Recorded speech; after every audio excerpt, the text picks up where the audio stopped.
There is a distinct, suffocating quality to the silence of deep space. It is rarely the silence of peace.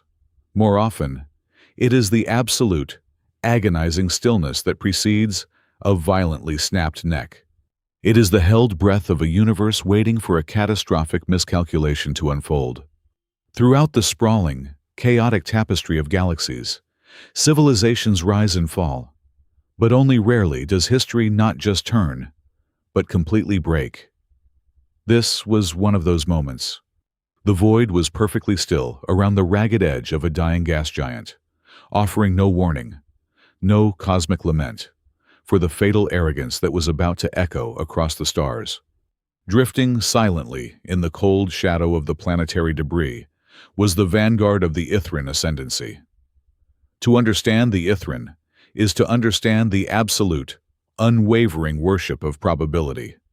They were not a species of passion, nor of hot-blooded conquest. They were mathematicians with a navy.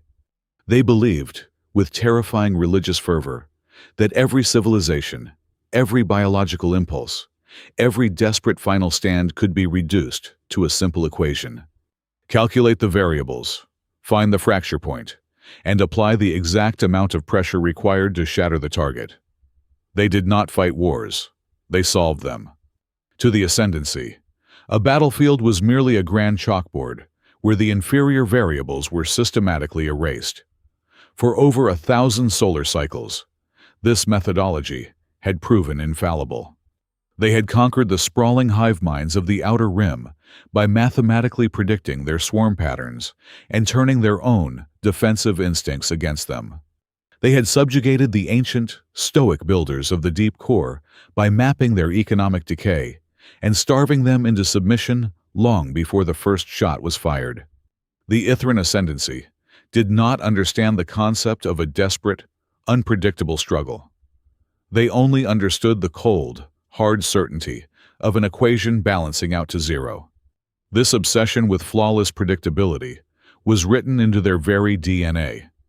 The Ithrine had evolved on Illyrian, a homeworld of magnificent fractal crystal spires and vast, shifting magnetic seas. Their bodies were elegant constructs of silicon and carbon, their thoughts resonating through crystalline neural pathways with perfect clarity. They were beings of immaculate order. Because of this, they looked upon the rest of the universe with profound disgust. They possessed a deep, visceral revulsion for anything chaotic, messy, or unpredictable.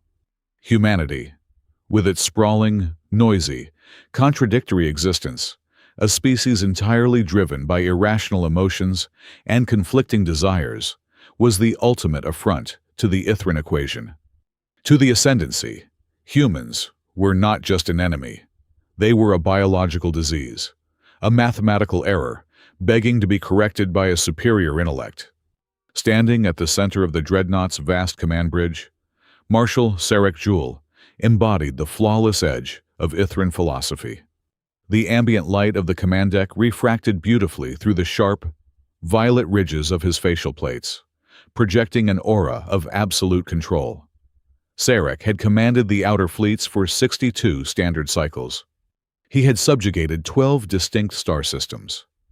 He had never once tasted the bitter ash of a true defeat. To a commander like Serak, caution was not a virtue. It was the arithmetic of cowards. It was a hesitation that only belonged to those who did not trust their own calculations. If the predictive engines determined victory was assured, hesitation was a sin. Today, his tactical matrices promised a 100% probability of absolute triumph. Standing a few paces behind the Marshal was Voron Kez, a strategic analysis officer whose sleek, understated armor lacked the heavy, ceremonial gilding of his superiors. Voron did not look at the glowing holograms of victory. He looked at the shadows cast behind them. He was a reader of anomalies. More importantly, he was perhaps the only officer in the entire strike group who had bothered to read the deeply buried, largely redacted intelligence files on humanity. While his peers studied human ship layouts and weapon yields, Voron had studied human history. He had found a single, terrifyingly vague directive hidden in the treaties of old border skirmishes. It was a warning whispered in the dark corners of the intelligence network. Do not, under any circumstances, engage human outposts designated as seed class. Vorun had spent countless cycles trying to find the context for that warning. There were no recorded battles matching that designation. There were no casualty reports. There was only a gaping, terrifying void in the Ascendancy's otherwise perfect historical archives. Whenever a seed-class outpost had been approached in the past, the records simply stopped. The ships involved were written off as navigational anomalies. To Vorun, this lack of data was far more terrifying than a catalog of enemy superweapons. It represented an unknown variable, a blind spot in the probability engines that the entire military apparatus chose to ignore out of sheer arrogance. The target currently floating on the primary tactical holoscreen seemed to mock that very warning. Holofall Station. It was a pathetic, insignificant speck of human engineering, a testament to their baffling desire to inhabit the most hostile corners of the galaxy. It clung desperately to the outer edge of an ice ring, orbiting the violent, swirling remains of the torn gas giant, bombarded daily by microscopic debris and lethal radiation. It looked exactly like a discarded toy, a spinning metal cylinder, glowing with faint, sickly yellow light, patched together with ugly, utilitarian armor that prioritized survival over aesthetics. The environmental scanners registered exactly 214 human life signs. The atmospheric mix was perfectly standard. There were no heavy orbital defense cannons hidden in the ice. There were no reinforced thermal shields waiting to activate. There was no military garrison, no hidden fleet signatures, no spatial distortions to indicate stealth technology.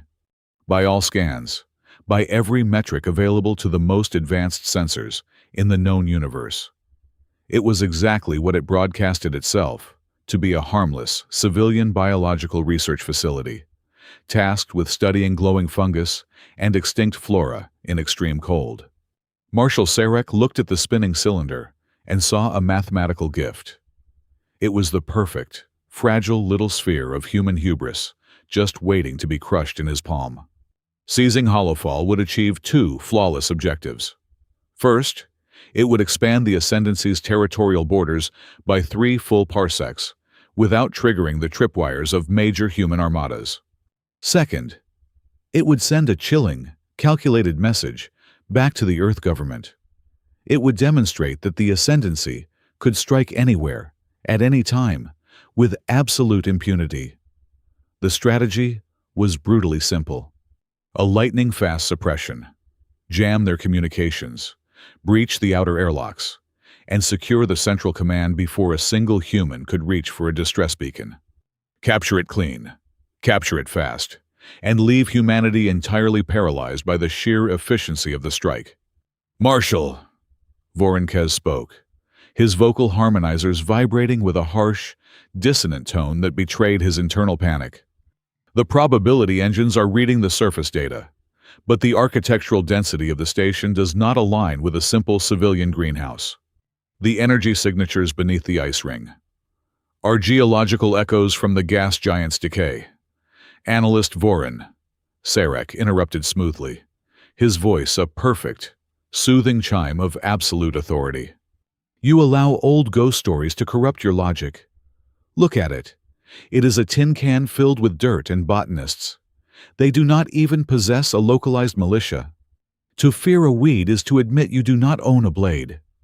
Serak turned away from his analyst, completely dismissing the concern as the nervous twitching of a lesser mind. He raised his hand, signaling the communications officer. The Marshal ordered the broadcast of the Ascendancy's standard ultimatum, a high-density transmission beamed directly into Holofall's primitive receiving arrays, overriding whatever mundane civilian chatter was occupying their comms. The terms were absolute and non-negotiable. The human station had exactly 5 minutes to power down all internal security barriers, disable all localized communication relays, and submit to unconditional surrender. There would be no dialogue. There would be no negotiation. Failure to comply within the allotted time frame would result in the Dreadnought's main battery firing a precise, low-yield kinetic strike to shatter the station's primary life support hub, leading to the immediate and total atmospheric decompression of all habitation rings. The digital transmission pierced the cold vacuum, invisible and heavy with doom, crashing into the spinning metal walls of the human outpost. On the bridge of the dreadnought, the countdown began. Marshal Serak folded his arms, a picture of serene, crystalline perfection, waiting for the inevitable panic and capitulation of the chaotic apes below. But Vorinkez did not look at the countdown timer. He stared fixedly at the tactical display, feeling a deep, freezing dread seep into the core of his silicon marrow. He looked at the tiny, unmoving, defenseless dot on the screen, his mind screaming a truth that all their flawless mathematics had somehow missed. The station was a trap of their own making. It looked entirely too small to actually be small. The air inside Greenhouse 4 smelled intensely of damp earth, ozone, and stale synthetic coffee. It was a dense, heavy aroma that felt entirely out of place against the backdrop of the frozen, torn gas giant, looming just beyond the reinforced observation glass. Dr. Maeve Caro, a xenobotanist at 34 years of age, had her hands buried wrist-deep in a vat of synthetic loam. Her brow was furrowed in deep concentration, a smudge of dark soil smeared across her left cheek. She was currently fighting a losing battle against a localized nutrient cycle failure that was slowly starving her prize specimen, a rare bioluminescent fungal network salvaged from a dying comet. Maeve was a woman built of quiet resilience and sharp edges, her intelligence matched only by her stubbornness. She preferred the silent, slow-moving company of plants to the noisy bureaucracy of human core worlds. Holofall Station suited her perfectly for that exact reason. It was, by every metric, a quiet place. The station was home to exactly 214 souls. There were microbiologists, atmosphere scrubber engineers, deep ice geologists, and biosphere restoration technicians. There was not a single active-duty Marine or combat specialist among them. The closest thing they had to a weapons locker was a cabinet full of high-yield mining charges and heavy-duty plasma cutters used for clearing ice blockages. It was a community of adults dedicated to the slow, painstaking work of understanding life in the most hostile corners of the galaxy. "Come on, you stubborn little parasite," Maeve muttered, adjusting a flow valve on the nutrient drip. "I did not spend 6 months coaxing you out of dormancy just to watch you give up because the soil acidity is off by 0.5%. She wiped her brow with the back of a relatively clean forearm and turned her attention to a secondary monitor glowing softly on her cluttered workbench. Beside the monitor sat a mug of coffee, still steaming in the chilly ambient air of the lab. While the failing fungus was annoying, the data scrolling across the secondary screen was what had truly kept her awake for the past 48 hours. 3 kilometers beneath the station, buried deep within the oldest, most compressed layers of the ice ring, her remote probes had found something impossible. It was a biological sample, or at least it gave off biological telemetry, but it possessed a structural lattice that defied every known branch of evolutionary biology. It was heavily shielded, ancient, and entirely dormant. Or, rather, it had been dormant. Over the last 20 minutes, the anomalous structure had begun to exhibit strange, rhythmic thermal spikes, as if it were slowly waking up from a million-year sleep. Maeve had run the diagnostics 3 times, convinced her sensors were miscalibrated by the localized magnetic interference. She reached for her coffee, taking a long, scalding sip, her eyes locked on the fluctuating waveforms. The data did not make sense. The structure below the ice was not just reacting to the environment. It was reacting to a specific, high-frequency signal that her equipment could barely isolate. The klaxon hit with the physical force of a hammer. It was not a gentle chime or a flashing warning light. It was the catastrophic, ear-splitting scream of the station's highest-level emergency protocol. A sound designed to wake the dead and terrify the living. The soothing blue luminescence of the greenhouse was instantly violently overwritten by strobing, blood-red emergency lighting. Maeve flinched, her hand jerking. The ceramic coffee mug slipped from her grasp, shattering against the grated metal floor. Hot brown liquid splashed across her boots, mingling with the scattered soil. For one surreal, suspended second, the mundane reality of her spilled drink clashed violently with the blaring siren. The contrast was physically nauseating. Her data screens were still open. Her fungus was still glowing faintly. Her coffee was still steaming on the floor. But the very air of the station felt completely different. The vibration of the deck plating had shifted. The subtle, comforting hum of the life support generators spiked into a strained, high-pitched whine. "Attention all personnel!" The voice of Commander Elias Pike cut through the sirens. His tone, stripped of its usual grandfatherly warmth, replaced by a cold, hardened edge. "This is not a drill. I repeat, this is not a drill. All non-essential staff evacuate to the central reinforced hab ring immediately. Department heads, report to the command center." Maeve did not wait for a second invitation. She stripped off her soiled gloves, threw them onto the workbench, and broke into a sprint down the curved, metallic corridor. The station was already descending into organized chaos. Engineers were sealing pressure doors. Botanists were securing volatile chemical vats. And the heavy thud of magnetic bulkheads, locking into place, echoed through the hull.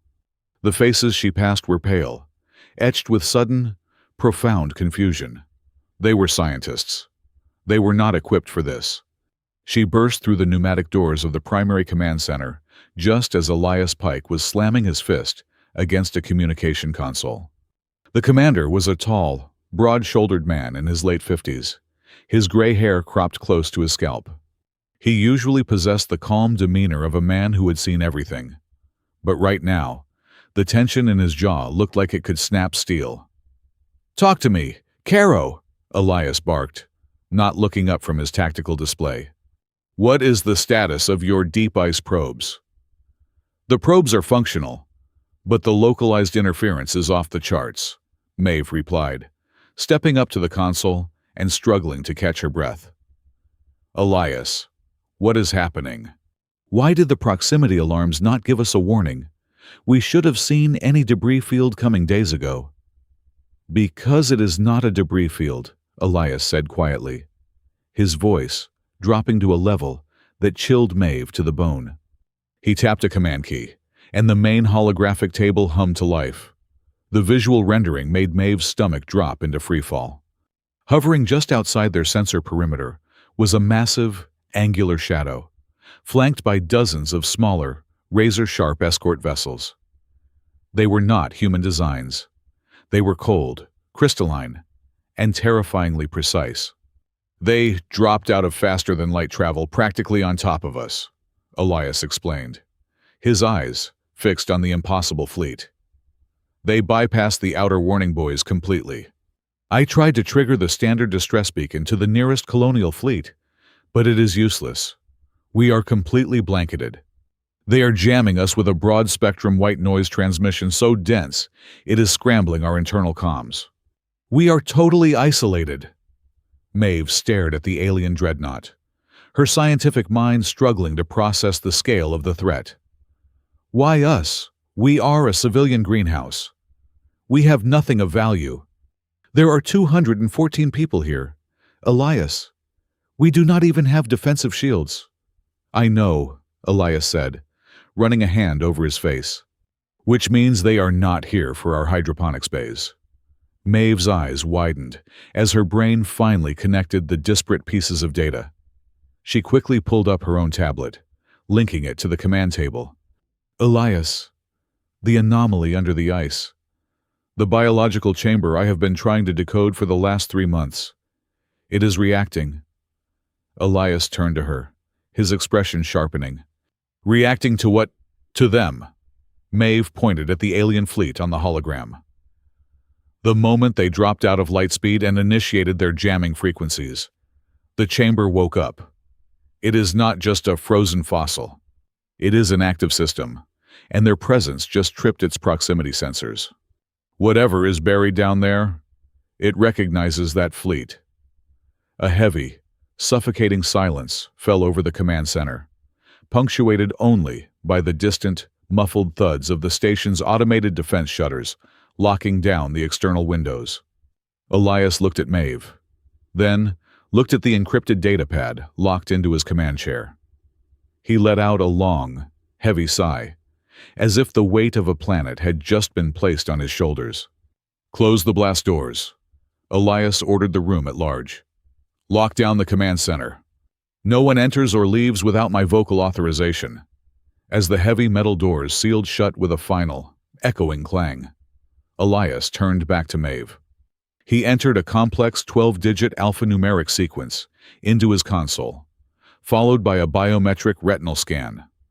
The terminal flashed from standard operational blue to a harsh, blinding gold. "Dr. Caro," Elias said, his voice dropping into a solemn, formal register that Maeve had never heard him use before. "What I am about to tell you violates about 50 different interstellar non-disclosure acts. But given that we have an alien armada parked on our front porch, I consider those regulations void." He rotated the screen so she could see. The header of the document was stamped with an Earth Command seal that Maeve knew was reserved strictly for the highest echelons of military intelligence. "Holofall is not a civilian research station," Elias stated bluntly. "At least, not entirely. The hydroponics, the botany, the geological surveys, those are all legitimate. But they are a cover. A functional, heavily funded cover." Maeve stared at the golden text, her mind racing. "A cover for what?" "This facility is classified as a seed-class archive outpost," Elias explained, his finger tracing the glowing letters on the screen. "You were not hired just because you are a brilliant xenobotanist.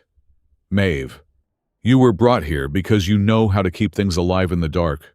Below us, in that chamber you found, is a vault. It does not contain weapons or gold. It contains pure, uncorrupted biological codes, the foundational blueprints for restoring entire planetary ecosystems." He paused, letting the magnitude of the revelation settle over her. "But more importantly," Elias continued, his voice barely a whisper, "it contains history, raw, unedited, cryptographically sealed historical data of a civilization that existed long before we ever learned to burn fossil fuels. It is an archive of interstellar crimes, of extinct species, and of truths that certain empires would very much like to keep buried under miles of ice." Maeve looked from the golden text to the looming threat on the tactical display. The spilled coffee, the dying fungus, the quiet isolation of her lab, all of it felt like a dream she had just been violently awakened from. The pieces snapped together with horrifying clarity. The enemy fleet had not stumbled upon them by accident. They had not come to conquer a tiny, insignificant rock for strategic positioning. They had come with overwhelming force to silence a ghost. If Holofall fell today, the human race would not simply lose a 214-person science outpost. They would lose a vault of cosmic memory. They would lose a foundational seed of civilization itself, and an ancient secret so profoundly dangerous that an entire alien empire was willing to risk open war just to ensure it never saw the light of a nearby star. The storm had arrived, and there was absolutely nowhere left to hide. The command from Elias carried no trace of his former hesitation. It was sharp, definitive, and heavy with the weight of absolute finality.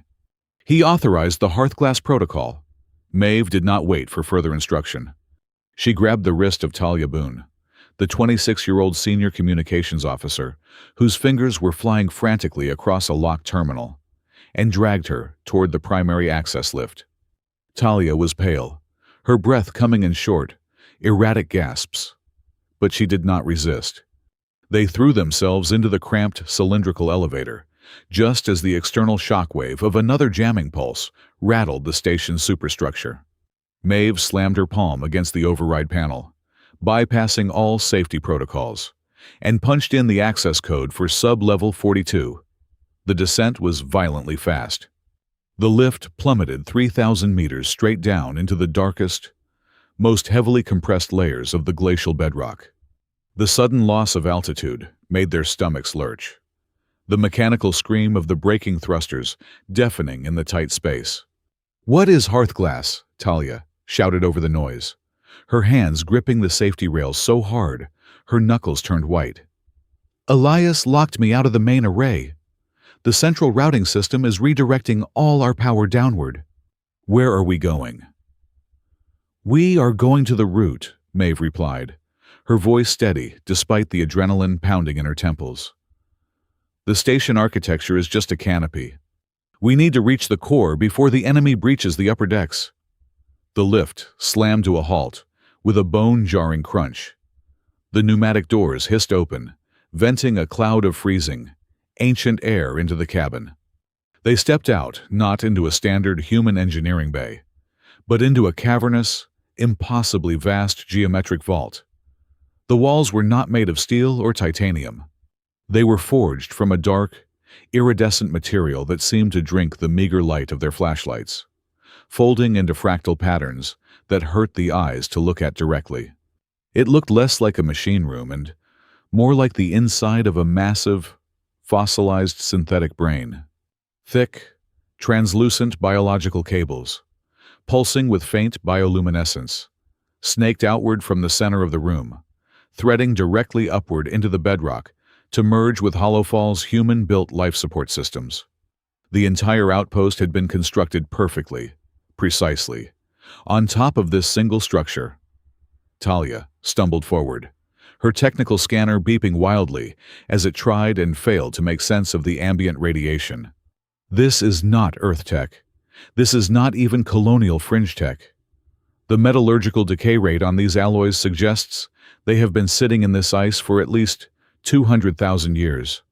Maeve, whose ruins are we standing in?" Maeve approached the central pedestal, a smoothly curving monolith of obsidian glass that hummed with a low, subsonic vibration. She plugged her encrypted datapad into a newly exposed interface port that Elias had just unlocked remotely. The screen flooded with ancient, translating syntax. "The Halcyon Kin," Maeve read the glowing text, her breath forming white plumes in the freezing air. "The architects of the first space-time folding drives. We were taught they wiped themselves out in a localized temporal collapse. But they did not just build ships. They built this." Her fingers danced across the screen, peeling back the layers of Elias's decrypted files. The truth of Holofall laid itself bare in cascading lines of green data. This structure was not a weapon. It was not a derelict ship. It was a witness well. "It is a living data repository," Maeve explained, the pieces snapping together with terrifying clarity. The Halcyon Kin created it to store historical truths that could never be corrupted, altered, or deleted. The data is encoded directly into a self-sustaining biological matrix. You cannot hack it. You cannot forge it. To change the data, you would have to rewrite the laws of the organic matter itself. Talia stared at the massive cables feeding upward. "And Hearthglass." The protocol Elias triggered. "It is a megaphone," Maeve whispered, her eyes widening as the system schematics loaded. "A legal lighthouse. If a seed-class outpost is about to be eradicated, Hearthglass taps into the witness well and broadcasts its entire unedited archive across every known subspace frequency. It uses the station's own mass and energy as a deep space transmitter. It sends an authenticated, mathematically undeniable burst of truth to every government, every fleet, and every civilian array in a 50-parsec radius." Talia's face lit up with a desperate hope. "Then we trigger it. We broadcast whatever the ascendancy is trying to hide, and we expose them." "Look at the power requirements, Talia," Maeve said, her voice hollow. She pointed to a flashing red schematic on her pad. Talia leaned in, and the hope drained from her face instantly. To punch a signal that danced through the ascendancy's military-grade jamming field, the Witness Well needed a catastrophic amount of thermal and bioelectrical energy. It was programmed to harvest that energy directly from Holofall's upper rings. "It will vent the biosphere," Talia realized in horror. "It will pull every joule of power from the greenhouse hubs. The climate regulators, the synthetic soil matrix, the atmospheric scrubbers. It will superheat the botanical bays to generate the transmission pulse." Maeve felt a cold, sharp pain in her chest. If she completed the activation, every single organism she had spent the last 4 years painstakingly cultivating would be incinerated in seconds. The rare fungal networks, the extinct flora she had coaxed back from the brink of genetic death, the delicate ecosystems that represented thousands of hours of obsessive, backbreaking labor. Her entire life's work would become nothing more than fuel for a distress call. Furthermore, every secret the Halcyon kin had buried down here would be violently dragged into the light, completely shattering the delicate geopolitical balance of the known galaxy. Her hand hovered over the biometric scanner on the obsidian monolith. A sudden, paralyzing hesitation gripped her. She remembered the stern, lined face of her late mentor, Professor Eris, the man who had first recruited her to this frozen rock. He had always warned her to study the upper canopy and leave the deep roots alone. He had known about the well. He had known what the Halcyon kin were hiding down here, and he had been terrified of it. He had spent his final years actively trying to ensure the Witness Well remained asleep. What if the truth buried in this ice was so destructive that even human command had wanted it kept secret? What if exposing it did not save them, but simply invited a larger, more terrible war? Above them, the ceiling of the cavern groaned violently. Dust and shards of ancient ice rained down as the enemy fleet outside began their preliminary kinetic bombardment. The 5-minute ultimatum was up. The Ithrine ascendancy was knocking on the door, and they had brought hammers. There was no more time for academic debate. There was no more time for preservation. "I am sorry," Maeve whispered to the quiet, dark earth, thousands of meters above her head. She slammed her bare palm flat against the cold, smooth glass of the biometric interface. The obsidian monolith reacted instantly, reading her pulse, her DNA, and the encrypted command authorization coursing through her station credentials. A searing, brilliant light erupted from the center of the pedestal, washing the cavern in a blinding, golden hue. The deep, subsonic hum escalated into a deafening roar of raw energy. All around them, Holofall began to physically change. It was no longer just a metal cylinder hanging in the void. Driven by the ancient technology of the Halcyon kin, the station's internal architecture began to shift and reconfigure like the muscles of a waking Leviathan. The translucent cables pumped a massive surge of glowing plasma upward. The walls groaned as biomechanical conduits forced their way through the human steel, rewriting the station's geometry in real time. The Witness Well had been asleep for eons, but now, fed by the sacrifice of a human greenhouse, it was finally opening its eyes. The breach pods struck the outer hull of the habitation ring with the precision of surgical needles, burning through the alloy in seconds. Heavily armored Ithrine shock troops, their crystalline carapaces shimmering under tactical lights, poured into the corridors expecting a swift, mathematically flawless pacification of terrified scientists. Instead, they stepped into a living nightmare. Driven by the ancient technology far below, the station had weaponized its own biosphere. The sterile, metallic corridors of Sector 4 had completely warped. Thick, pulsating layers of what used to be benign bioluminescent fungi now coated the walls, shifting in sickly hues of bruised purple and venomous green. The floors felt spongy, radiating a faint, unsettling warmth. The ventilation systems, normally maintaining a crisp, uniform chill, were actively rerouting airflow, creating sudden, disorienting gusts of humid, spore-heavy wind that howled like dying animals through the vents. There was no grand last stand. The human crew did not wait at barricades with makeshift weapons. They understood that violence against the ascendancy was a losing equation. Instead, they fought like an immune system isolating an infection.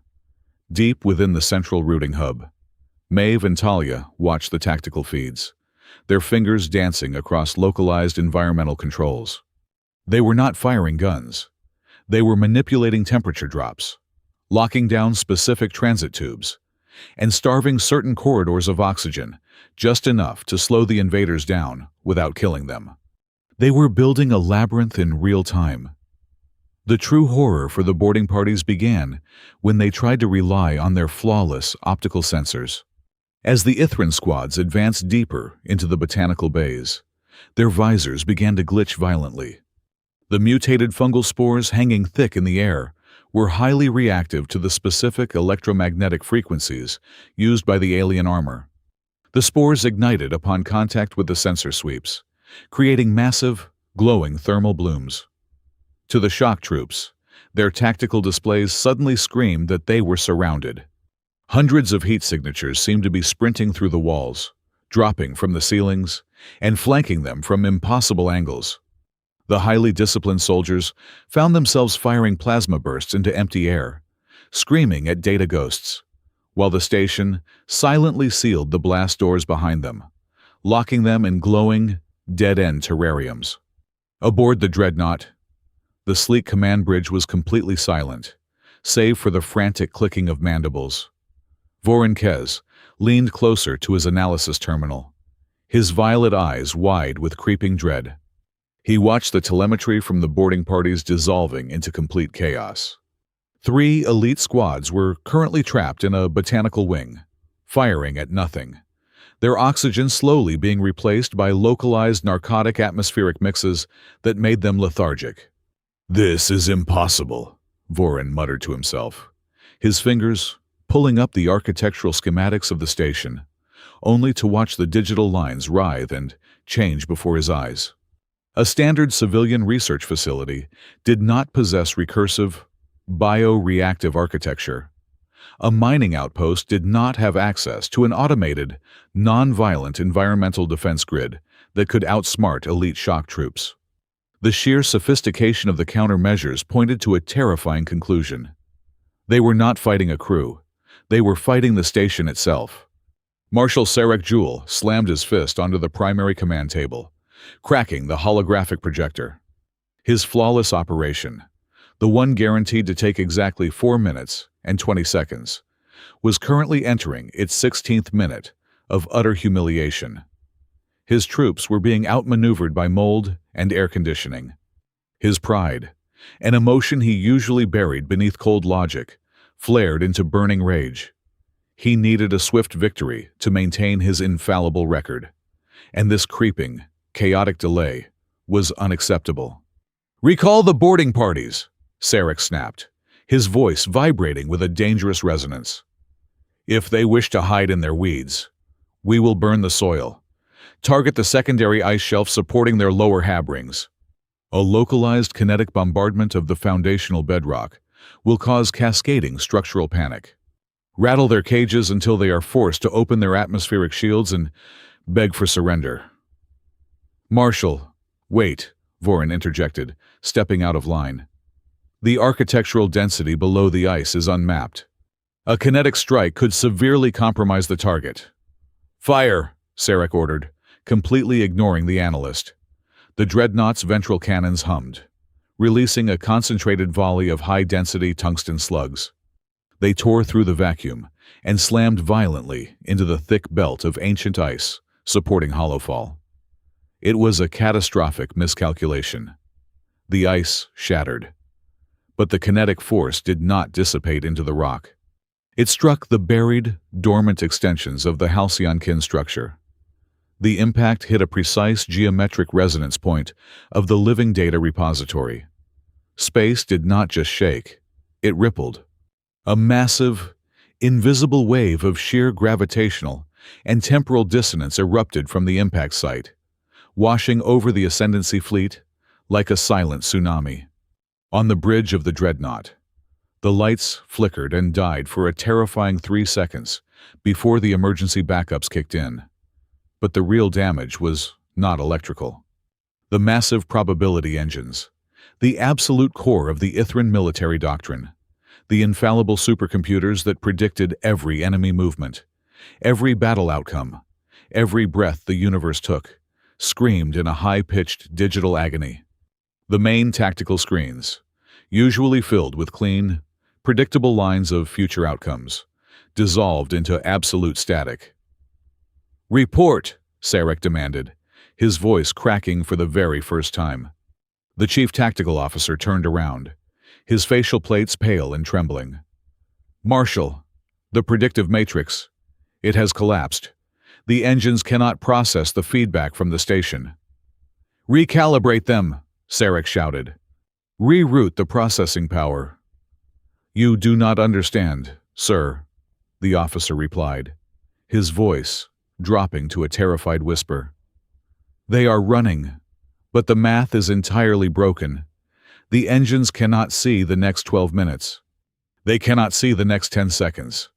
The probability of our victory is no longer reading at 100%. It is not reading at 0. It is simply blank." A profound, paralyzing terror gripped the command deck. For a species that worshipped the predictable future, being plunged into total chronological darkness was the equivalent of being buried alive. They had lost their sight. They had lost their God. They were, for the first time in 1,000 years, entirely blind to what was about to happen next. Vorinkez stood frozen at his terminal, staring at the swirling, chaotic mess of the failing algorithms. The anomaly had proven true. The warning hidden in the deepest archives was not a myth. He looked at the tiny, glowing station on the optical feed, realizing the sheer magnitude of the mistake his commander had just made. "We did not attack a remote outpost," Vorin whispered into the dead, cold silence of the bridge, his voice trembling with a horrifying realization. "We just drove a blade into an extension of Earth itself. And now, it is bleeding into the math." The local star of the Holofall system, a violent and swirling yellow dwarf, had spent the last several hours acting merely as a blinding backdrop to the ascending chaos. It was a silent witness burning millions of miles away. But the Ithrine ascendancy, in their absolute reliance on predictable variables, had completely failed to factor the star itself into their tactical equation. They assumed the blazing corona was simply a hazard to be avoided. They were entirely unprepared for it to open up and give birth to a titan. The anomaly began as a massive, dark silhouette disrupting the massive solar flares. It did not jump in from faster than light transit. It simply detached itself from the blinding photosphere, shedding layers of superheated plasma, like water, off the back of a rising Leviathan. This was the mercy of dawn. It was a structure so staggeringly colossal, it defied standard naval classification. It possessed the brutal, heavy armor plating of a planetary siege dreadnought. Yet its hull was painted in pristine, terrifyingly clean shades of medical white and stark silver.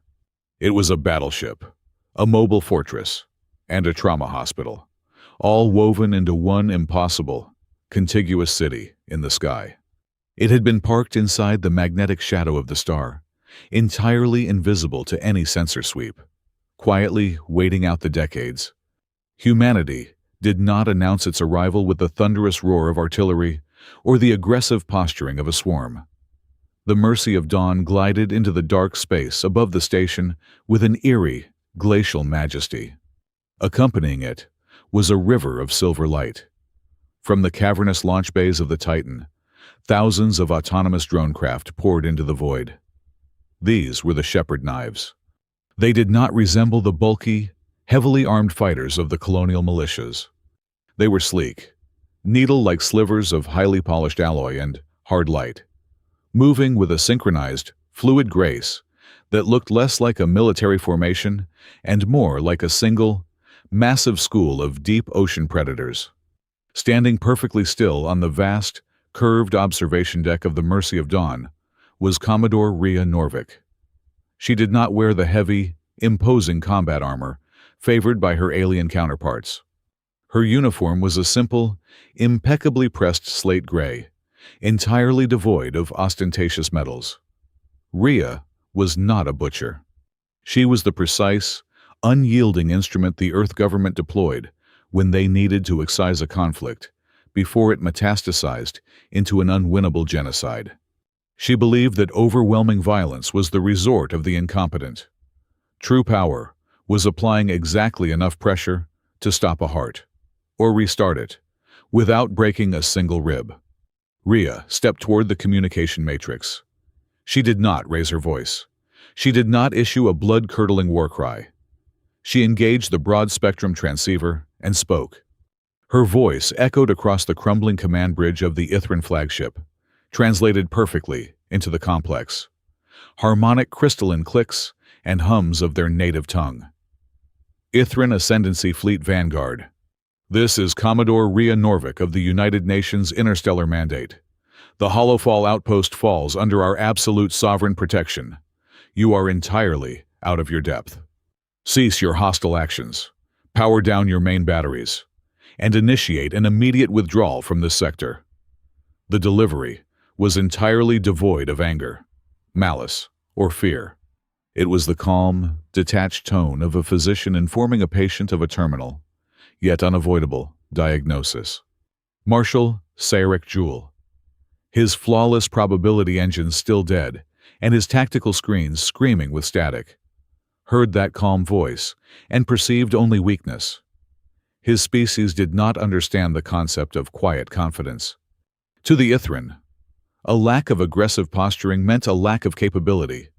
His pride, deeply wounded by his inability to conquer a simple research station, boiled over. He looked at the massive white ship and the tiny silver needles swarming around it, and decided to crush them with sheer, overwhelming volume. He ordered his entire vanguard to redirect their heavy plasma cannons away from the ice and concentrate a full, unrestrained barrage on the human Leviathan. The void lit up with hundreds of blinding violet plasma beams, screaming toward the Mercy of Dawn. The human retaliation was not a wall of fire. It was a vivisection. The shepherd knives did not meet the plasma fire head-on. They scattered, moving at speeds that snapped the Ithrine targeting gimbals. They slipped right through the defensive formations of the alien warships like ghosts.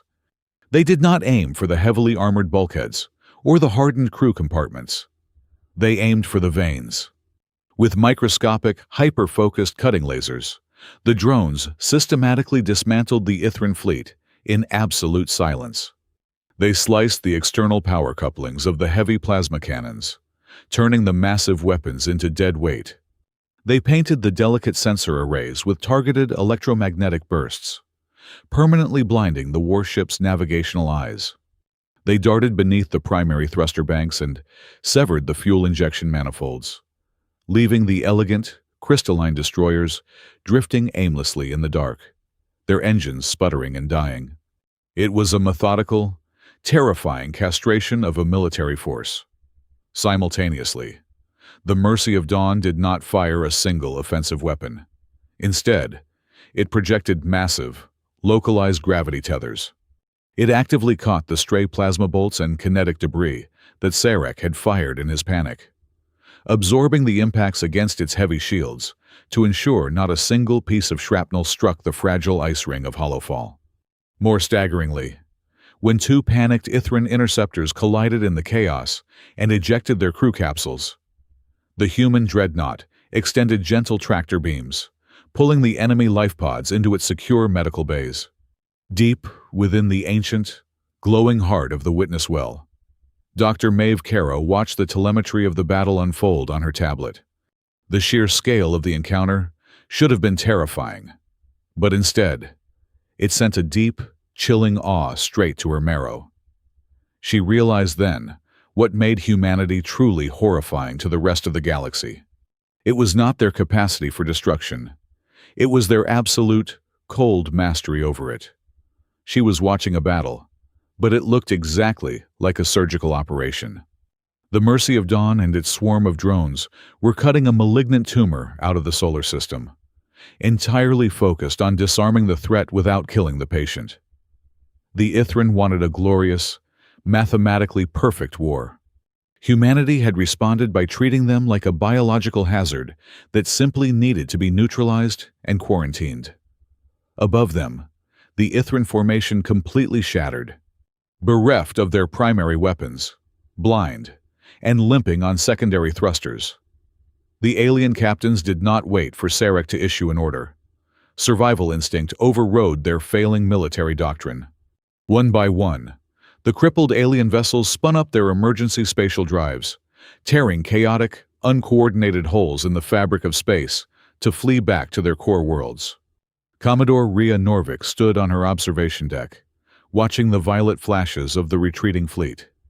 She did not order a pursuit. She did not allow a single shepherd knife to fire a lethal shot into the backs of the fleeing ships. She simply watched them run, her hands clasped loosely behind her back. But the cold, unyielding iron in her eyes made it abundantly clear to anyone who understood the human doctrine of war. The surgical strike to save the outpost was successfully completed. But the true operation, the one meant to permanently cure the ascendancy of its fatal arrogance, had only just begun. The ragged remnants of the ascendancy vanguard tore through the dimensional fabric, retreating into the familiar, comforting currents of their faster-than-light corridors. To Marshal Serak Jewel, nursing his shattered pride on a sparking command deck, the retreat was a bitter but temporary setback. Space was vast. The distance to the core worlds was measured in hundreds of light years. He calculated that once he reached the heavily fortified space of his homeworld, Illyrian, the tactical advantage would entirely reset. The humans possessed a single, massive hospital ship and a swarm of surgical drones.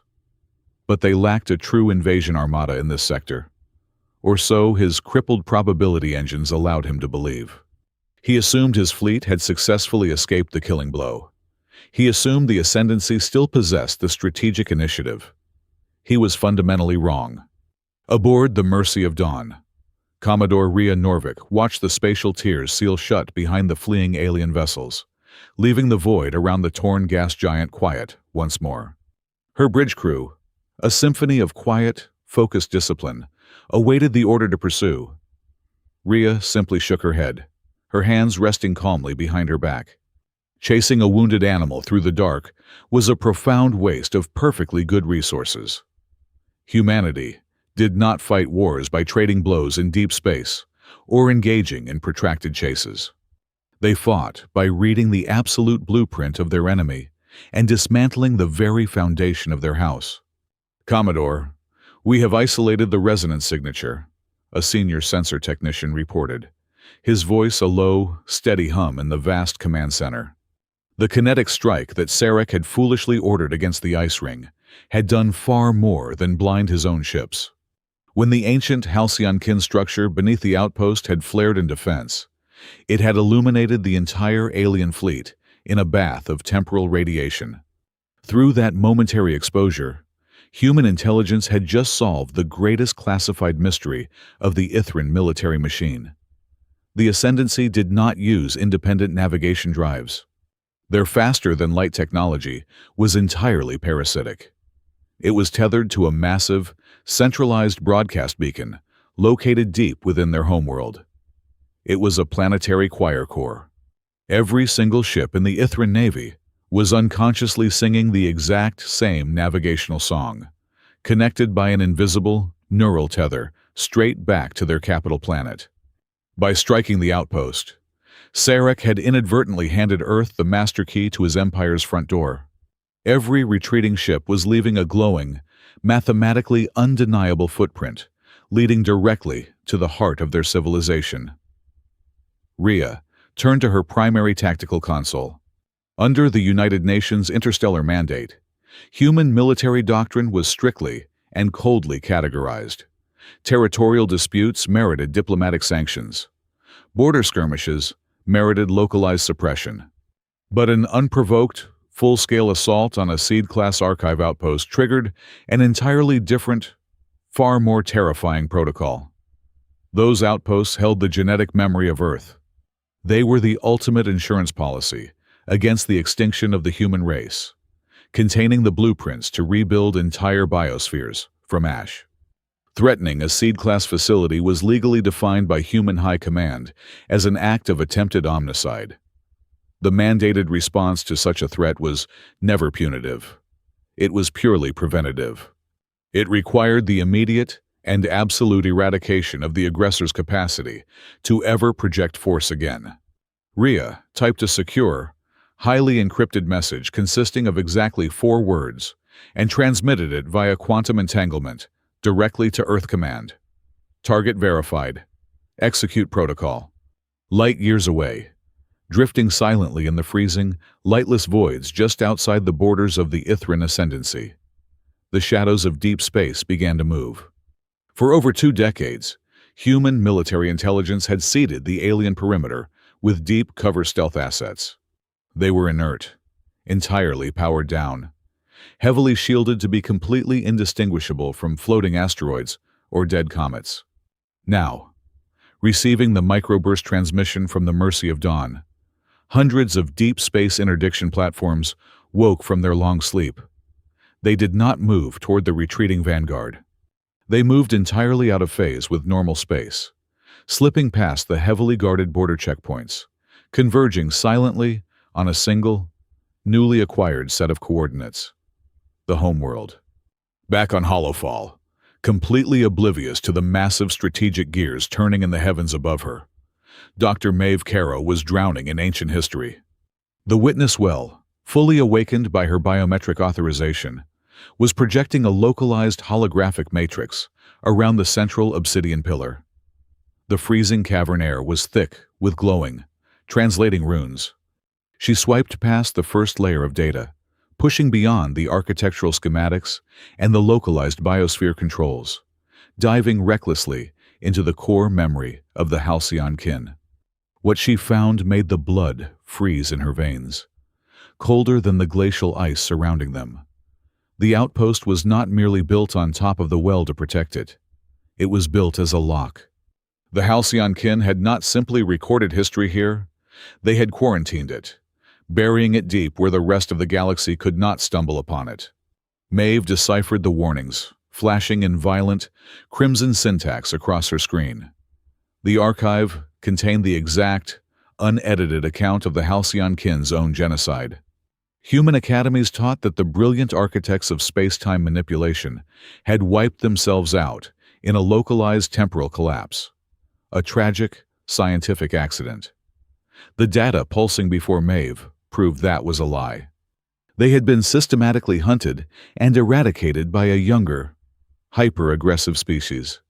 It was a species obsessed with perfect order, a species that viewed the Halcyon's ability to fold space and time as a chaotic, unacceptable threat to their grand mathematical equations. Maeve staggered back from the console, the glowing light of the terminal casting long, terrified shadows across her face. The puzzle pieces locked together with a sickening crunch. The Ithrine ascendancy had not targeted Holofall because it was an easy territorial conquest. Marshal Serak had not come here simply to send a political message to Earth. Someone deep within the highest echelons of the ascendancy command structure knew exactly what was buried beneath the ice.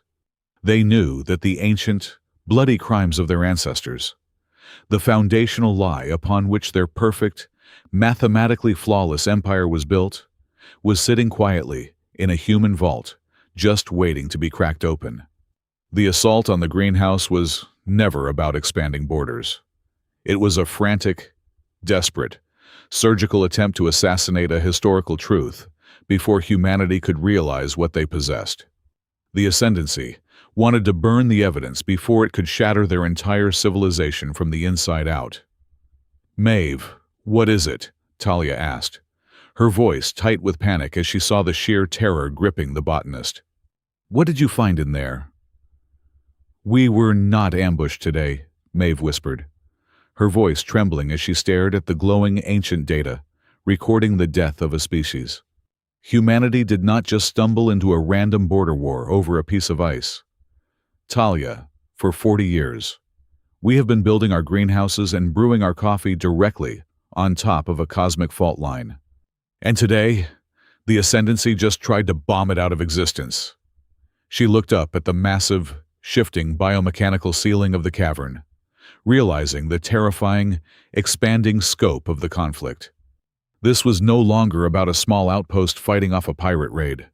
It was about an ancient empire violently trying to erase its own dark shadows, and a quiet, unassuming human military machine that had just decided to turn all the lights on. The crystalline spires of Illyrian caught the light of their binary suns, fracturing the harsh glare into a million perfect, soothing geometric patterns across the capital city. Here, at the absolute center of the Ithrine ascendancy, chaos was merely a theoretical concept. The Grand Syndicate Chamber, a cavernous hall constructed from polished magnetic glass and resonating silicon, hummed with the quiet, orderly murmurs of the ruling class. To the assembly of chancellors and high adjudicators, the universe was functioning exactly as the grand equations dictated. Marshal Serak was currently executing a minor, statistically insignificant disciplinary action on the frontier. It was categorized as a simple colonial pacification, a 99.9% probability of success designed to remind the messy, unpredictable humans of their mathematical inferiority. First Chancellor Olith Ser sat at the apex of the chamber. His deep violet ocular ridges relaxed. He was a statesman composed entirely of cold logic and refined protocol. He was preparing to review the upcoming fiscal cycle's agricultural yields when his private, deeply encrypted terminal did something it had not done in over 200 solar cycles. It flashed a blinding, pulsing crimson. It was a Tier 1 catastrophic alert. Olith touched the crystalline interface, expecting a report of a stellar flare or perhaps a localized seismic anomaly. Instead, the raw telemetry flooding his optic nerves defied every law of physics and military doctrine his civilization possessed. Massive, unregistered silhouettes were violently tearing themselves out of the local dimensional fabric, dropping into real space just past Illyrian's third moon. They were not ascendancy ships returning from the frontier. Serak's vanguard was still days away, limping back on conventional thrusters. These new arrivals possessed energy signatures that matched the deeply classified profiles of Earth Command's stealth interdictors. Humanity had somehow crossed hundreds of light years and bypassed every single heavily fortified border checkpoint, sensor net, and early warning buoy. They had parked a dagger directly against the throat of the Homeworld in less than 60 minutes. The serene hum of the Grand Syndicate Chamber shattered into absolute pandemonium. "Activate the orbital grid," roared High General Vane, the leader of the military faction, his voice cracking with unprecedented panic. He slammed his fists against his podium. "Spin up the planetary defense arrays. Authorize localized fusion strikes. How did the apes get inside the core? Where is the perimeter fleet?" "Stand down your weapons, General," shrieked an adjudicator from the civilian agricultural block, his synthetic robes trembling. "If you fire fusion weapons in the upper atmosphere, you will irradiate the eastern hemisphere. We do not even know how many ships they have. The probability engines are completely silent."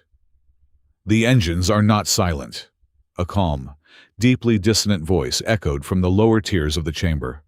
The frantic arguing ceased instantly. Stepping out from the shadows of the observer balconies was Senvar, a disgraced mathematician who had been stripped of his academic credentials decades prior for questioning the state's infallible algorithms. Senvar did not wear the gilded robes of the Syndicate. He wore the austere, unadorned gray of an exile. "The predictive matrix is not broken because of a localized malfunction," Senvar stated, walking slowly toward the center of the hall, ignoring the furious glares of the military elite. "I have been analyzing the background decay of our strategic algorithms for 20 years. There has always been an intentional, hard-coded mathematical void in our history. The engines were programmed to completely ignore a specific set of variables regarding human outposts, designated as seed class, and a heavily sealed archival file dating back 4,000 years. General Vane bared his mandibles. Treasonous nonsense. Arrest this exile. Arrest me if you wish, General, Senvar replied coldly. But you cannot arrest the math. Marshal Serak struck the Holofall outpost, and in doing so, he forced the probability engines to calculate a variable they were strictly forbidden to acknowledge. He struck a historical quarantine zone. The system did not crash because humanity is unpredictable. The system crashed because it was forced to process a lie. Before General Vane could order the guards forward, a profound, resonant chime echoed through the chamber. The central communication spire, a massive monolith of blue glass, overrode every internal system. But the transmission did not originate from the human war fleet hovering in orbit. It did not carry the aggressive, bombastic demands of a conquering armada. The data packet bypassed the military command structure entirely. It locked out General Vane and his admirals, routing directly into the civilian mainframe, specifically targeting First Chancellor Olith Sayre's podium. Olith stared at the glowing text. The terms of the human transmission were stark, terrifyingly polite, and chillingly precise. Earth Command offered an immediate, temporary cessation of all hostile maneuvers. They would not fire a single shot at the Homeworld, provided the Ithrine military was instantly stripped of its firing authority. Attached to the ceasefire offer was a heavily encrypted data appendix. The human routing protocol included a single, undeniable directive. This file is restricted to supreme civilian authority. Military access will trigger immediate orbital bombardment. The Grand Syndicate chamber held its collective breath. General Vane looked as if he were about to explode with rage, but the threat of instant annihilation kept him rooted to the floor. With a trembling, multifaceted finger, Olith Sayre inputted his supreme executive cipher and opened the human appendix. The First Chancellor had spent his entire life believing in the pristine, flawless elegance of Ithrine history. He believed his ancestors had ascended to the stars through sheer, unadulterated intellectual superiority, mastering the chaotic universe through pure reason.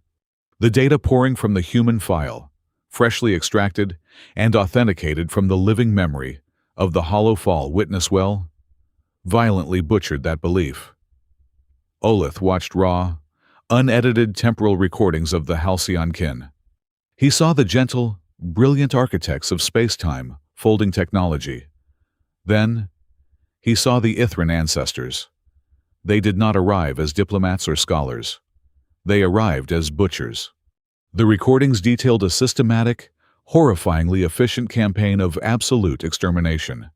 The ancient Ithrine had slaughtered the Halcyon kin to the last child, stolen their hyper-advanced dimensional drive schematics, and claimed the technology as their own divine invention. Worse, the data revealed how the ancestral military had covered their tracks. They had buried the slaughtered remnants of the Halcyon kin, along with the undeniable proof of the theft, deep within remote, heavily shielded geological formations across the galaxy. They had created the witness wells as sealed tombs, erasing the very memory of the genocide from their own civilian population to maintain the illusion of a perfect, benevolent, and highly logical society.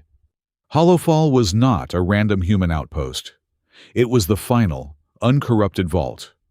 It was the last piece of authenticated, living evidence capable of completely dismantling the foundational myth of the Ithrine ascendancy. Olith's breathing grew shallow. The cold, sterile logic of his mind fractured into 1,000 jagged pieces of sheer horror. He looked down at the military faction, staring directly into the terrified, guilty eyes of General Vane. The general's demand to fire on the human fleet was not born of tactical necessity. It was born of absolute, existential terror.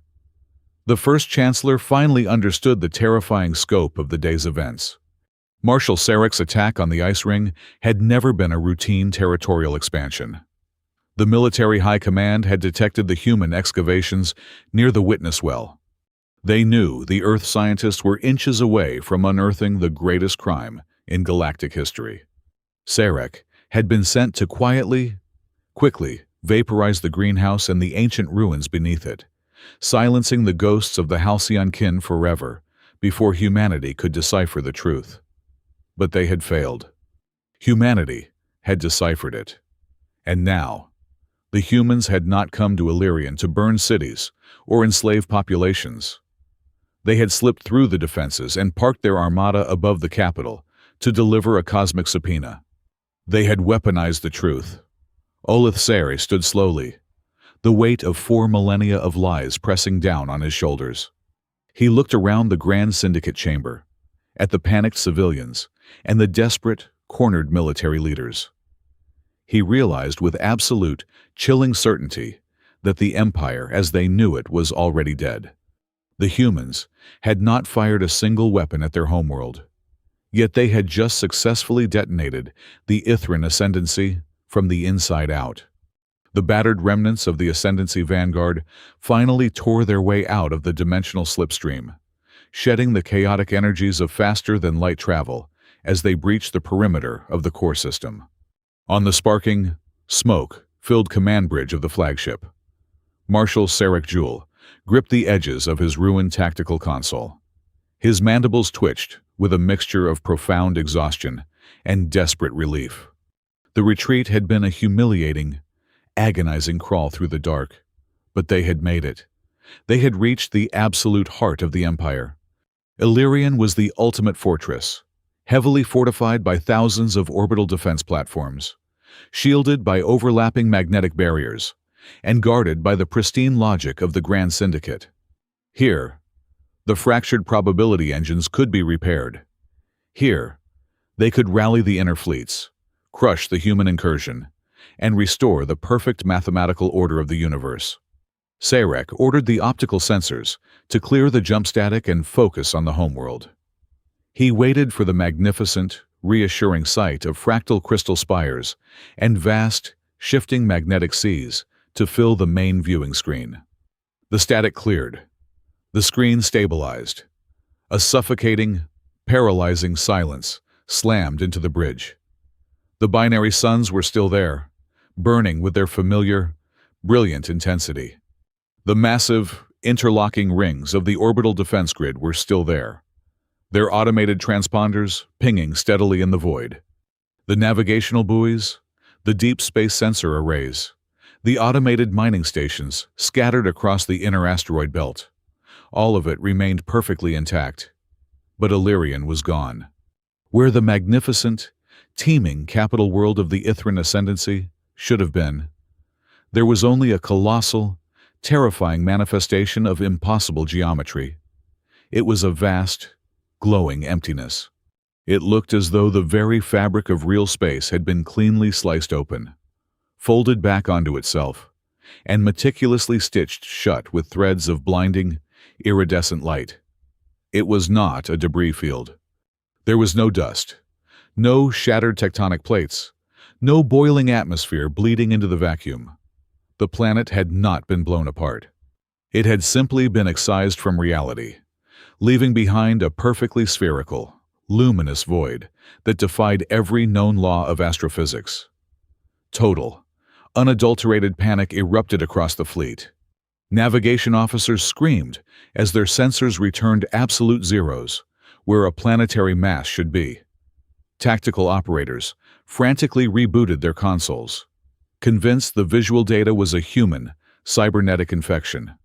But the terrifying truth remained anchored in the center of the system. In the span of less than 60 minutes, the human armada had seemingly achieved the impossible. They had not just bypassed the border defenses. They had brought a weapon of such unfathomable, godlike destruction that it had vaporized an entire world without leaving a single trace of ash. Serak collapsed back into his command chair, the structural integrity of his mind shattering like brittle glass. The humans were not just a chaotic variable. They were the end of all things. They were the great erasure. His pride, his absolute belief in the supremacy of Ithrine logic, dissolved into a puddle of primal, screaming terror. He had provoked a species that could delete a planet from the cosmos in the time it took to calculate a jump trajectory. Before the Marshal could issue a final, desperate order to scatter the remaining ships into the deep void, the internal communication array of the flagship flared to life. The encryption was instantly overridden. The transmission was not hostile, nor did it carry the triumphant, booming gloat of a conqueror. It was the calm, methodical voice of Commodore Norvik. "Ithrine Vanguard," the human commander spoke, her words cutting through the frantic screams on the bridge with the chilling precision of a scalpel. "Cease your panic. Your optical sensors are not malfunctioning, and your homeworld has not been destroyed. Lower your defensive screens and observe." Serak stared at the glowing geometric void, his breathing shallow and erratic. "What you are looking at is the Aigis Veil," Rhea explained, her tone completely devoid of malice. "It is a localized, self-sustaining temporal quarantine, utilizing the spatial folding theories your ancestors violently appropriated from the Halcyon kin. Earth Command has isolated Illyrian. The planet, its atmosphere, and its entire population have been shifted exactly 3 microseconds out of phase with our current reality." The bridge crew froze, struggling to comprehend the sheer scale of the engineering feat. "Illyrian still exists," the Commodore continued, her voice resonating with an absolute, terrifying authority. "Its oceans still flow, its people are still breathing, but they are permanently untethered from the theater of war. The planet can no longer send or receive military transmissions. It cannot launch a fleet. It cannot be targeted by conventional weaponry, ours or yours. It is completely untouchable. You have lost your capital, but you have not lost a single civilian life." To prove the assertion, a massive stream of telemetry data flooded the Ithrine tactical boards. The humans were not bluffing. The data packets showed vast, heavily shielded Earth logistics vessels anchored around the glowing periphery of the Veil. They were projecting localized phase tunnels, carefully slipping massive supply drops through the temporal barrier. "We have established one-way humanitarian corridors," Rhea stated calmly. "Earth Command is currently funneling synthetic nutrient blocks, medical supplies, and localized atmospheric stabilizers into the Veil. We have calculated the exact caloric and medicinal requirements to sustain your civilian population indefinitely. We will not allow your people to starve in the dark because of the catastrophic arrogance of your military high command."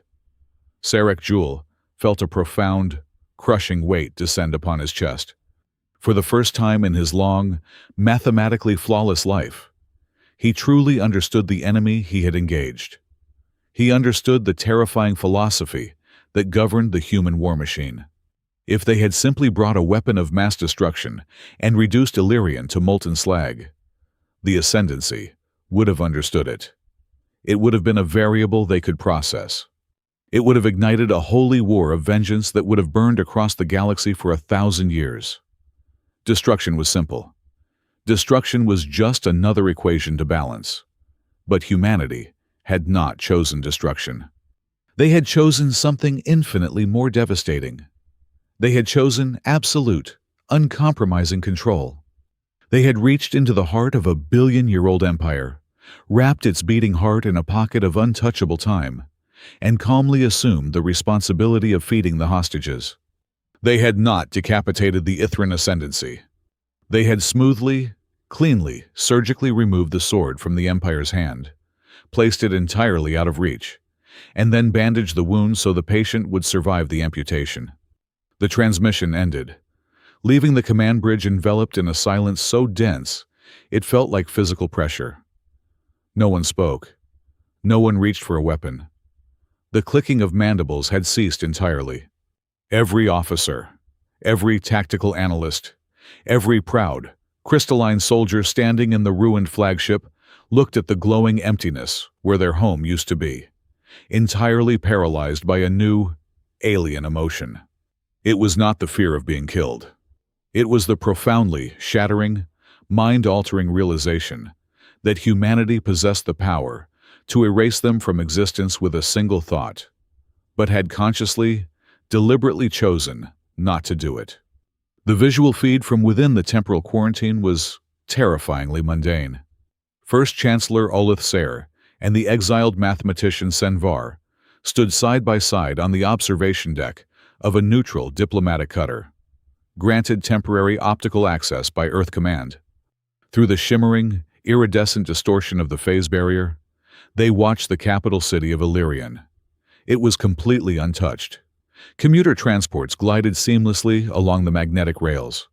The civilian population moved through the grand plazas, entirely unaware that they were existing 3 microseconds out of sync with the rest of the universe. The human terms of surrender hovered on a data slate resting on the console between the 2 Ithrine leaders.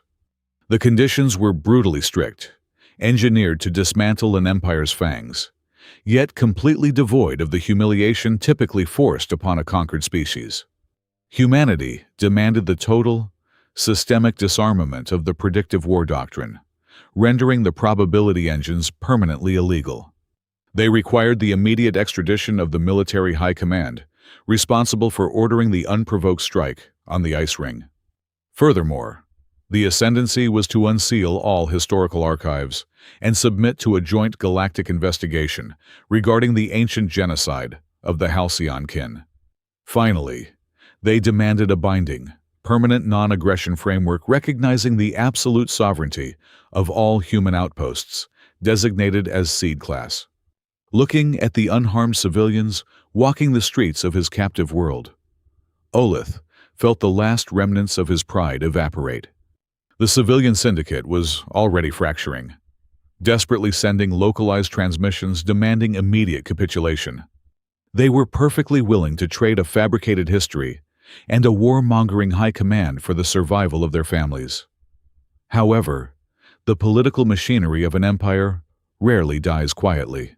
Far out on the jagged, disconnected fringes of the ascendancy territories, a radicalized faction of outer sector admirals was actively ignoring the civilian government.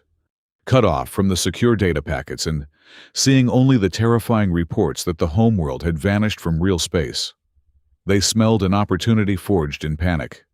These rogue commanders began spinning up their heavy armadas, broadcasting a frantic, system-wide call for a holy crusade.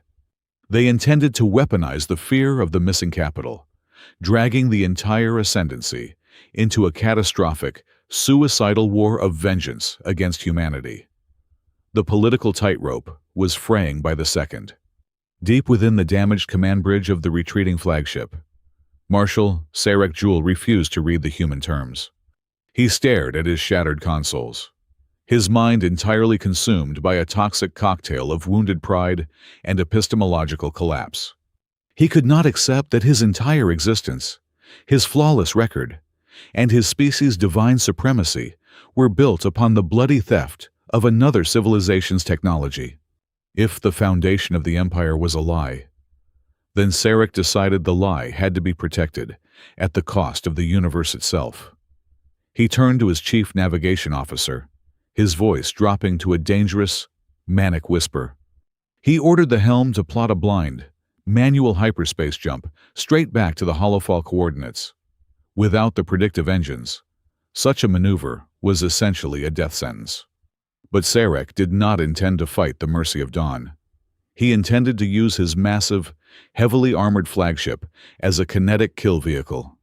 He would ram the ice ring at a fraction of light speed, completely vaporizing the station, the witness well, and the ancient historical evidence before humanity could broadcast the truth to the wider galaxy. "Countermand that order," a harsh, dissonant voice echoed across the sparking bridge.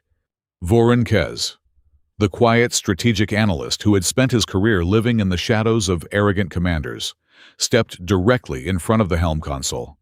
He did not draw a weapon, but the absolute, unyielding defiance in his posture made the bridge crew freeze. "Move aside, analyst," Serak snarled, stepping forward, his crystalline armor grinding ominously. "This is mutiny." "This is salvation," Vorin countered, his voice steady, refusing to break eye contact with the Marshal. "You are ordering a suicide burn to protect a myth.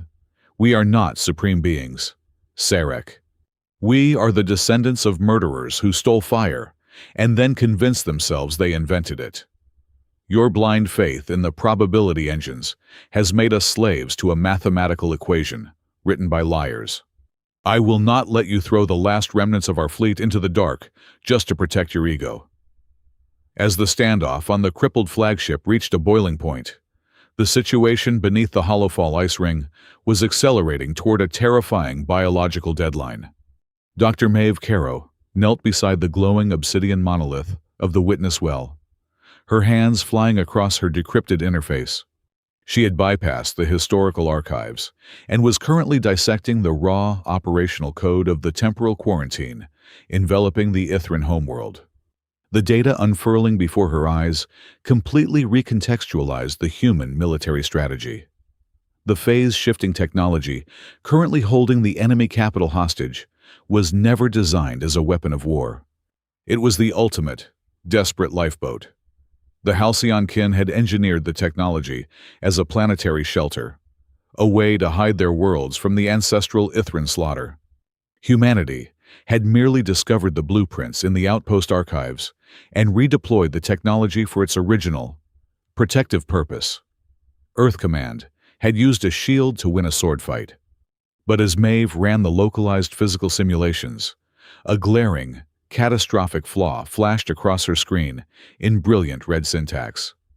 There was a grim, inescapable limit to the Halcyon engineering. A planetary mass the size of the Ithrine homeworld could not exist out of phase indefinitely. The massive gravitational shearing caused by holding billions of tons of matter 3 microseconds away from real space was already beginning to take a toll. If the planet remained in the temporal bubble for more than 48 hours without being properly synchronized, the tectonic crust would destabilize. The mantle would rupture. The homeworld would not be destroyed by human artillery, but by the sheer, crushing pressure of misaligned physics tearing the planet inside out. "We have to bring them back!" Maeve shouted to Talia, who was frantically monitoring the deep space comms traffic. "The human fleet cannot lower the barrier from the outside." The quarantine lock is tethered directly to this specific witness well. The only way to safely dock that planet back into real space is to transmit the synchronized biological and historical key from this exact location. "Then we transmit it now," Talia urged, her hands hovering over the broadcast array. "If we transmit the key, we transmit the entire unedited archive with it," Maeve explained, the heavy moral weight of the moment pressing down on her chest. "The truth of the genocide, the stolen technology, the lies of their ruling class. It will broadcast to every human ship, every ascendancy colony, and every rogue admiral currently calling for a holy war. To save their world, we have to completely destroy their empire's identity." There was no alternative. To prevent the physical annihilation of billions of innocent civilians, the psychological foundation of their civilization had to be publicly, undeniably shattered. The truth was the only key that fit the lock. Maeve initiated the final sequence, readying the biometric broadcast that would end the war and rewrite galactic history. But just as the system began to charge its massive transmission capacitors, Talia's proximity alarms screamed with a terrifying, familiar frequency. A massive spatial tear was ripping open on the edge of the Holofall sector. Marshal Serak Jewel had bypassed his mutinous crew, manually engaging the fractured hyperspace drives. His crippled dreadnought was currently hurtling out of the void, burning its engines past the red line, on a direct, unalterable collision course with the ice ring. The ultimate deadlock had arrived. To save the enemy homeworld and prevent a galactic holy war, the truth had to be broadcast immediately. But the very man whose legacy depended on burying that truth was mere minutes away from turning the entire vault into a cloud of radioactive dust. The cavern beneath the ice trembled violently as the proximity klaxons screamed their final warning. Marshal Serak Jewel was a mere 40 seconds away from atmospheric impact. His crippled flagship was burning through the void like a dying star, a massive kinetic spear aimed directly at the heart of the ancient ruins. He did not seek a tactical victory anymore. He sought the absolute silence of the grave, desperate to smash the historical vault before it could speak. Maeve Caro did not look up at the groaning ceiling. She pressed both hands flat against the glowing obsidian monolith.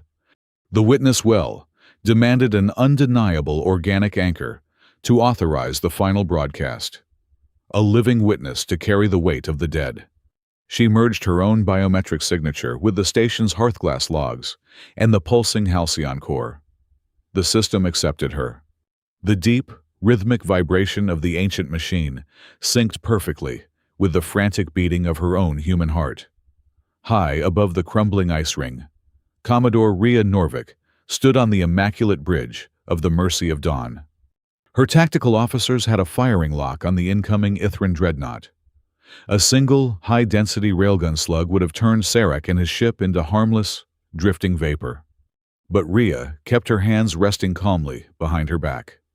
She refused to grant the Marshal the martyrdom he so desperately craved. "Deploy the tether web," Rhea ordered quietly. "Do not break his ship. Break his mind." Thousands of shepherd knives darted into the path of the falling dreadnought, projecting a massive, localized gravity net. The alien flagship hit the invisible wall and violently shuddered, its forward momentum bleeding out in a matter of seconds. As the dreadnought hung helpless in the upper atmosphere, Rhea authorized a forced data handshake between the human network and the Ithrine vessel's internal neural sensors.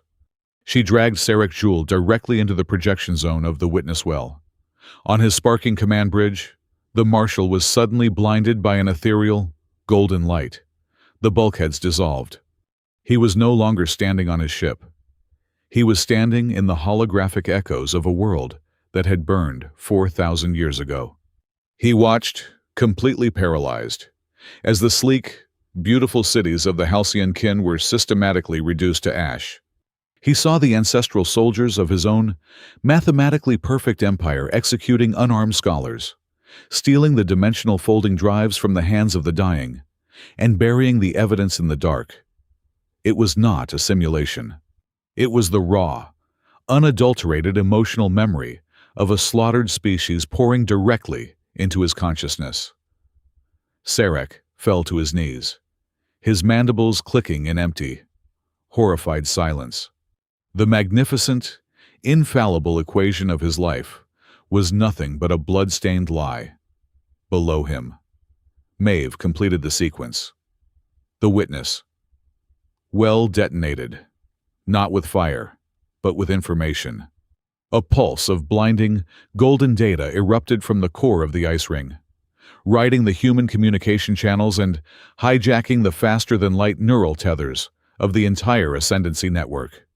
Across hundreds of star systems, the lie ended. On crystalline orbital stations, within deep space mining colonies, and upon the gleaming streets of the fringe worlds, every single screen and visual interface was overridden. Billions of Ithrine citizens watched the Halcyon genocide unfold. They saw the violent, barbaric roots of their supposedly enlightened civilization. They saw the unprovoked attack on Holofall, not as a proud expansion of borders, but as a desperate, cowardly attempt by their military elite to keep them stumbling in the dark. The reaction was instantaneous and profound. Aboard the neutral diplomatic cutter, First Chancellor Olith Ser did not wait for the rogue admirals to spin their propaganda. He engaged the Supreme Emergency Broadcast Channel, his voice echoing across every corner of the Empire.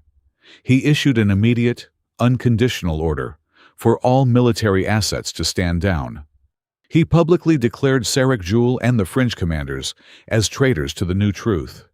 In front of his entire civilization, Olith accepted Earth Command's strict conditions without a single addendum. The era of the predictive war doctrine was officially dead. But the final, most crucial task remained. The homeworld was still trapped, and the physical stress of the temporal shift was reaching critical mass. From the quiet depths of the vault, Maeve opened a direct, unencrypted channel to Senvar, the exiled mathematician standing beside the first chancellor. Guided by the freshly unsealed Halcyon equations, human engineers aboard the Mercy of Dawn worked in absolute synchronization with Ithrine's civilian scientists. They fed the biological and historical authorization keys back into the Aigis Veil. They did not use the technology to punish. They used it to heal. The colossal, luminous emptiness that had replaced the Ithrine capital began to shimmer. The spatial folds smoothly untangled themselves. In a breathtaking wash of displaced light, Illyrian faded perfectly back into real space. The binary suns instantly warmed its oceans. The planetary crust settled securely into its natural gravitational pocket. The homeworld was completely intact, entirely unharmed. That single moment delivered a psychological blow far more devastating than any orbital bombardment could have ever achieved. As the billions of citizens on Illyrian looked up at the stars, they realized the absolute, terrifying grace of their enemy. Humanity had held the entire Ithrine species by the throat. Earth had possessed the unquestionable power to erase their home, their families, and their future with the push of a single button. Yet, despite the unprovoked hostility, despite the arrogance, humanity had consciously chosen to hand their world back to them. It was a display of moral superiority, so vast and undeniable that it completely shattered the last remnants of ascendancy pride. The war had not ended because one fleet had outgunned the other. It ended because a buried, suffocating truth had finally been dragged into the light, causing the arrogant foundation of an entire empire to crumble into dust. Days later, the heavy silence of peace settled over the Holofall outpost. The station was battered, its external armor scarred by plasma fire, but it remained whole. Deep within the upper rings, Dr. Maeve Caro walked slowly through the wreckage of Greenhouse 4. The synthetic soil was scattered, and the temperature regulators hummed with a strained, uneven rhythm. She knelt beside a shattered containment vat. Beneath a layer of fallen debris, a single, tiny sprout of the rare bioluminescent fungus had survived the chaos. It pulsed with a faint, stubborn blue light. Maeve carefully scooped the fragile organism into her hands. She moved to a newly cleared patch of nutrient-rich soil at the center of the bay. Gently, she planted the surviving sprout. Right beside it, resting softly in the dark earth, she placed a small, jagged shard of golden halcyon crystal she had brought up from the deep vault. It was a quiet, profound affirmation. Humanity was not the apex power of the galaxy because they possessed the most terrifying weapons or the ability to destroy the best. They were the strongest because they possessed the profound wisdom to know exactly when to sheathe the sword, ensuring that the fragile beauty of life and the heavy burden of truth could continue to exist side by side. The Ithrine ascendancy dared to attack a human outpost, believing they could mathematically predict the fall of a lesser species. But what they ultimately lost in the frozen shadows of that torn gas giant was not just a military advantage. They lost the fundamental right to continue living in the comfortable illusion that true power could ever exist without morality. Thank you so much for listening to this story today. And please let me know down in the comments where you are listening from, so we can connect and share our thoughts together. If you enjoyed this journey, please subscribe to the Sci-fi Stories channel, like this video, and support us even further by hitting that hype button, so this story can be heard by many more people across the galaxy.